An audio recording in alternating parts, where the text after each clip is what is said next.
now speech, but before I do that, I have to say that I've never seen Becky looking so beautiful.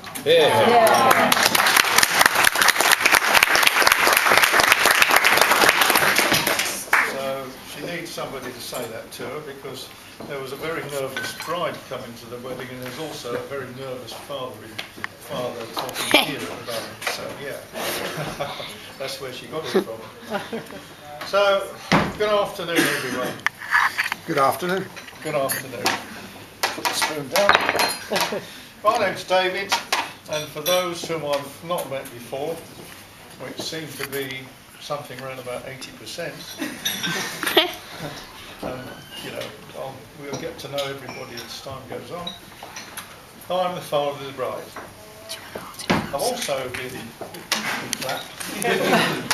I've also been delegated to be Master of Ceremonies by Tim and Rebecca everybody hear me at the back there? Yeah. Because I did have a microphone, but it's not there. To be a sort of low-level Master of Ceremonies. Therefore, I have two hats on. One to orchestrate the toasts and see that they go according to plan. And the other one to throw people out who don't behave themselves.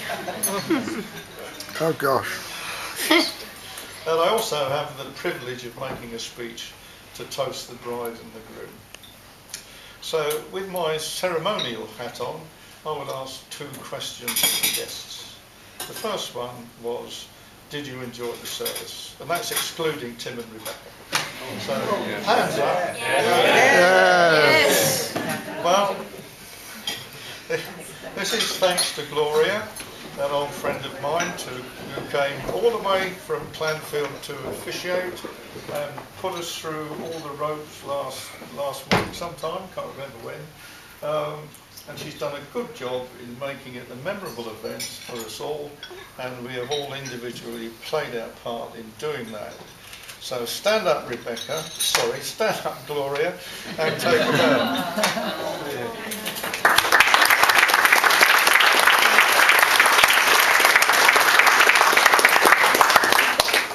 So the next question is, have we enjoyed the lunch? Yes. Right. Then for that we have to thank Becky and Tim for doing all the legwork and planning and selecting this very nice venue, which in my opinion is ideal with a very good atmosphere. They both wanted it to be a relaxed affair where everyone can enjoy themselves, and this is an ideal place to do so. So there we are. Your organisation, Rebecca, has paid off.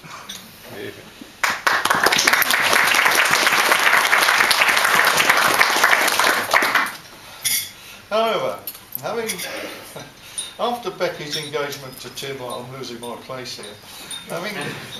After Becky's engagement to Tim last May, the planning for this wedding started, and as a consequence, I had to update myself on the responsibilities of being a father of the bride. In this process, Becky provided me with a book on etiquette and speech making. There it is. Etiquette and speech. If anybody wants a copy, they can have this one. Doesn't look as if it's ever been opened. I can assure you it's been assiduously studied. However, having digested the contents of this book and having been given 5 minutes to speak, the book says boredom sets in otherwise. This speech lasts 7.5 minutes. So it's 5 minutes speech and 2.5 minutes boredom. So here goes, doing it by the book. Firstly, the thanks. It's necessary to give thanks to those individuals who funded the wedding. These are Tim's dad, here, Rebecca's mother, Rosemary, there, myself, and not forgetting Tim and Becky as well. As we all know, weddings are a lot more expensive than they used to be, and all contributions have been gratefully received. And I must add, very carefully spent, because we get the maximum value for money, for sure. I'd also like to thank those people who have come from afar. Those who have come all the way from Sydney, Australia. Robert and Danelle, somewhere. Stand up. Where are you? Melbourne.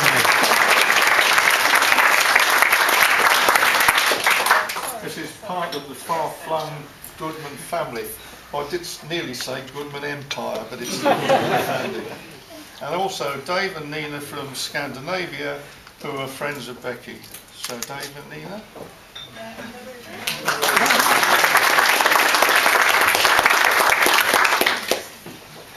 I'd like to say that being the bride's day, Becky has been the driving force behind all of the planning. In these circumstances, the groom, in my experience, hangs around while all the girly stuff gets done. He is kicked into life to approve something or other. Whatever it is, you've got to say yes because it's death to say no. He's dragged away from the TV sports programme, and I've seen this myself, to say yes or no when prompted.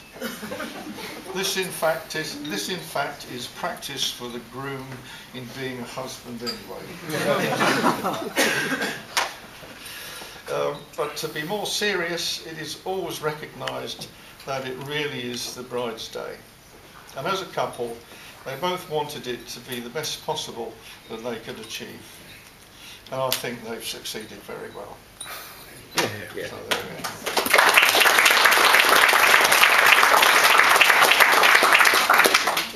Rigidly following what the book says, it says talk about Becky and Tim.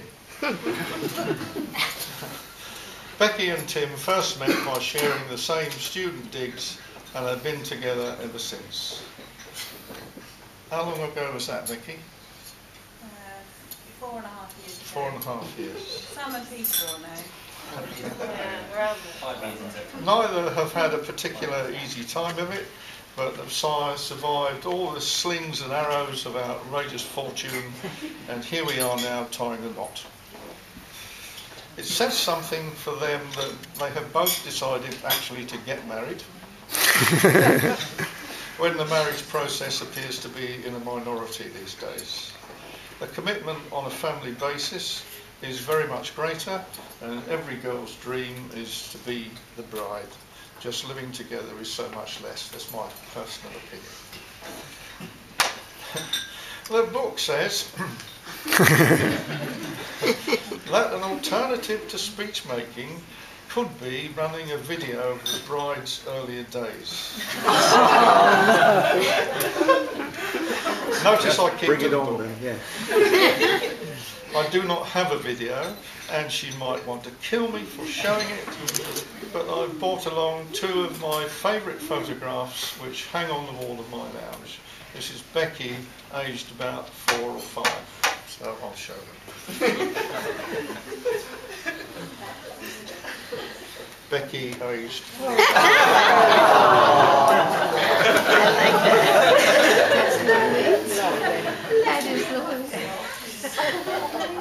She's in shame, isn't she? First seen by the public.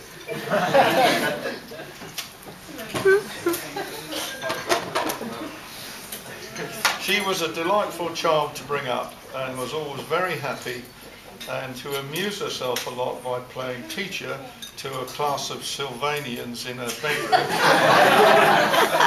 You know what Sylvanians are? They're little round plastic things. She now does it for real.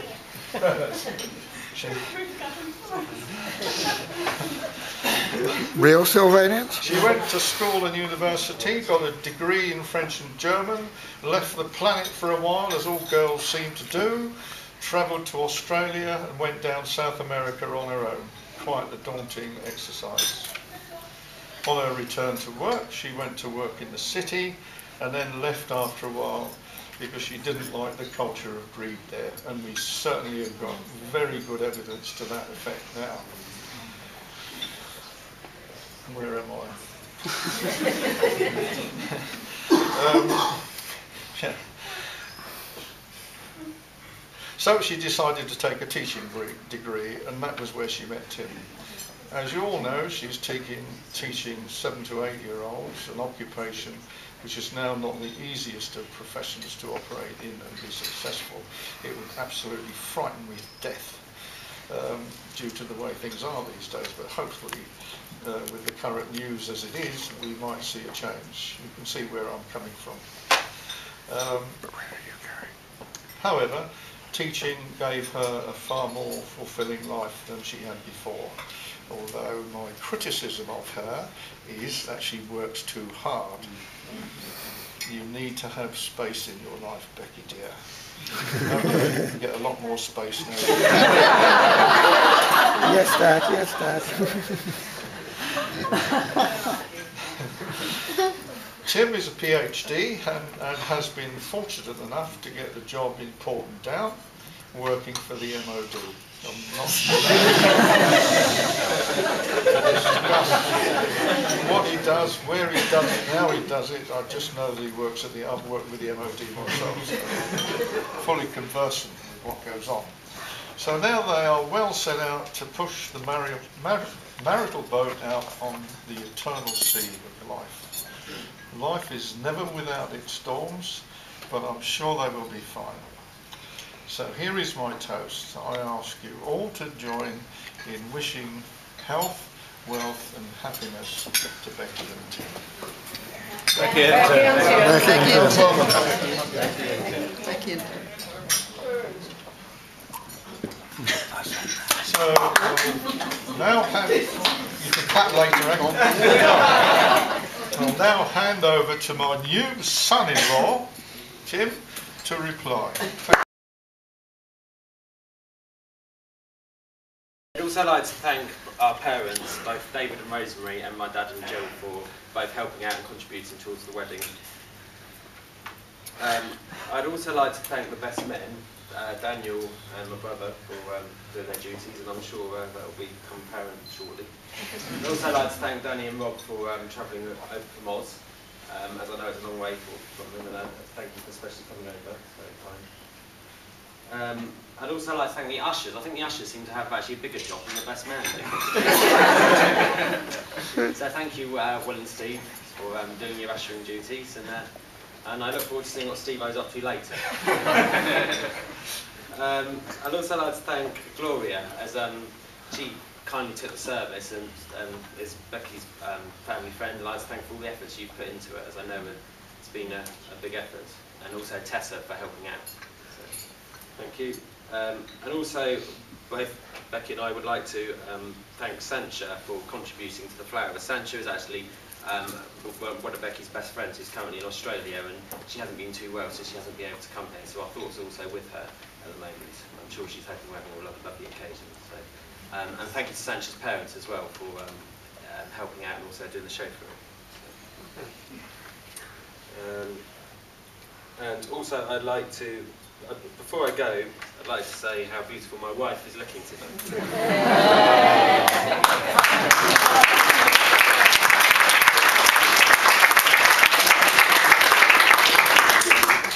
I'm an extremely lucky man, and I haven't really put much effort into the organising the wedding at all.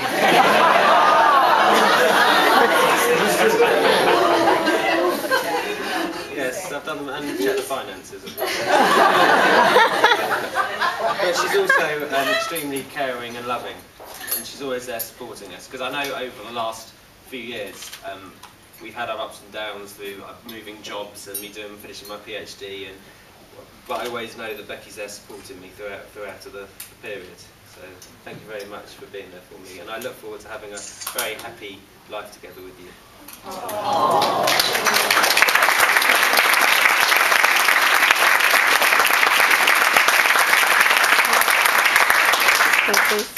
I'd just like to say that whatever we go through, you've always got a smile on your face, and you always have this beaming smile, and that was quite apparent today going up the aisle when I turned around and your radiant smile lit up the whole church.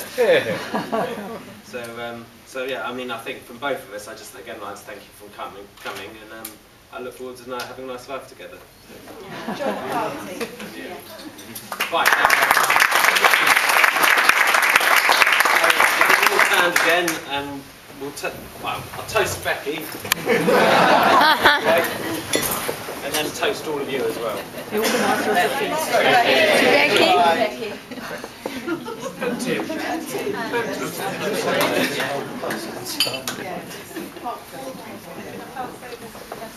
Well, I don't know if David wants to pass over, but I think the best man now speaking. Is that right?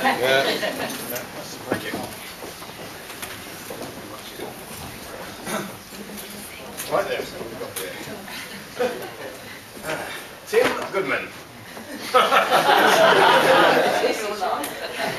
Timothy Goodman. Dr. Timothy Goodman.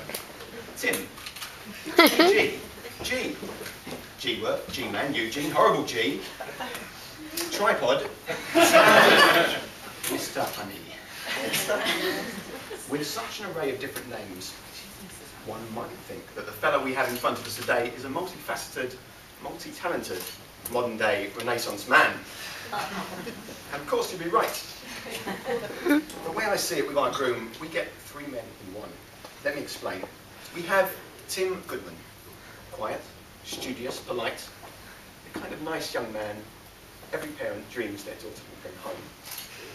Am I right? And then there's the man I know. A man known simply as G.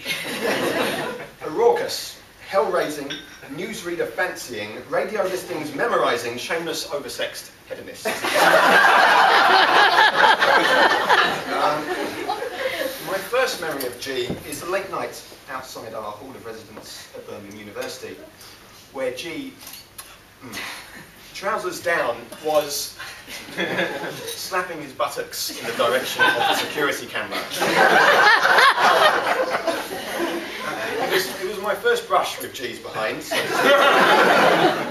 wish it had been my last. In fact, it's been my misfortune to see G naked in a variety of European countries. And let me tell you, the sight is as horrendous in Tenerife as it is in Munich. In fact, holidaying with G is a bit like going to watch a scary film at the cinema. You know at some point you're going to see something truly frightening, but you're just not sure exactly when or what it will be.